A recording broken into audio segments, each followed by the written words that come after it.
ઘાટમાં truck સળગાવવાની ઘટનામાં મોટો ખુલાસો। ચોરી છુપાવવા ડ્રાઈવરે જ રચ્યું હતું આગનું કાવતરું। મુખ્ય આરોપી મનીષ મિસ્ત્રીની કરાઈ ધરપકડ। કપરાડા તાલુકાના કુંભ ઘાટ વિસ્તારમાં મોડી રાત્રે એક માલવાહક વાહનમાં લાગેલી ભીષણ આગની ઘટનામાં મોટો ખુલાસો થયો છે। દક્ષિણ ભારતના એર્નાકુલમ તરફ જઈ રહેલા આ વાહનમાં લાગેલી આગ કોઈ અકસ્માત ન હતો, પરંતુ તે એક સુનિયોજિત કાવતરું હોવાનું તપાસમાં સામે આવ્યું છે।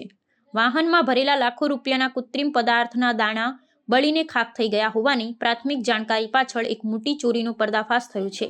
માલવાહક વાહનના ચાલક મનીષ મિસ્ત્રી અને તેના સાગરીત કમલેશ સરસિયાએ આ સમગ્ર ગુનાહિત ષડયંત્ર રચ્યું હતું। વાહનમાં કૃત્રિમ પદાર્થના દાણા ભરેલા કુલ 1200 જેટલા કોથળાઓ હતા, જેમાંથી આરોપીઓએ આશરે 900 જેટલા કોથળાઓ એક ઉત્પાદક પેઢીને ગેરકાયદેસર રાતે વેચી દીધા હતા। પોતાની આ ચોરી છુપાવવા અને સમગ્ર ઘટનાને માત્ર એક દુર્ઘટના તરીકે દર્શાવવા માટે તેઓએ બાકી રહેલા માલ સામાન સાથે વાહનને ઈરાદાપૂર્વક આગ ચાંપી દીધી હતી। સચોટ તપાસ અને તકનીકી વિશ્લેષણના આધારે આ સમગ્ર કૌભાંડ ખુલ્લું પડ્યું છે।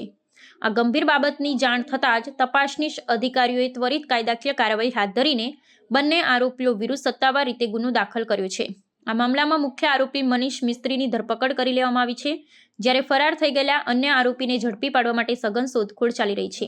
આ ગુનાહિત પ્રવૃત્તિમાં અન્ય કોઈ વ્યક્તિ કે પેઢીની સંડોવણી છે કે કેમ તે दिशा પણ ઊંડી તપાસનો ધમધમાટ શરૂ કરવામાં આવ્યો છે। जाहिद से केरला का एर्नाकुलम डिस्ट्रिक्ट जाने वाला था और उस ट्रक में 1200 बैग का प्लास्टिक दाना था।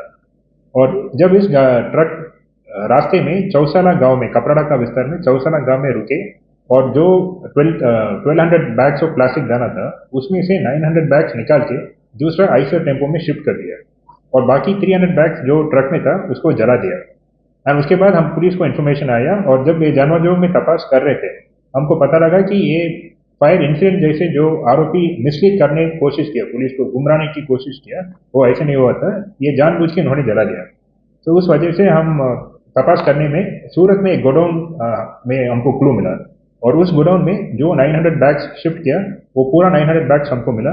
उसके साथ जो आइसर टेम्पो से शिफ्ट करके लेके गए वो आइसर टेम्पो भी हमको मिला एंड साथ में एक हुंडई कार भी मिला। ये कार एक आरोपी ने वो गाइडेंस देने के लिए जा रहा था साथ में।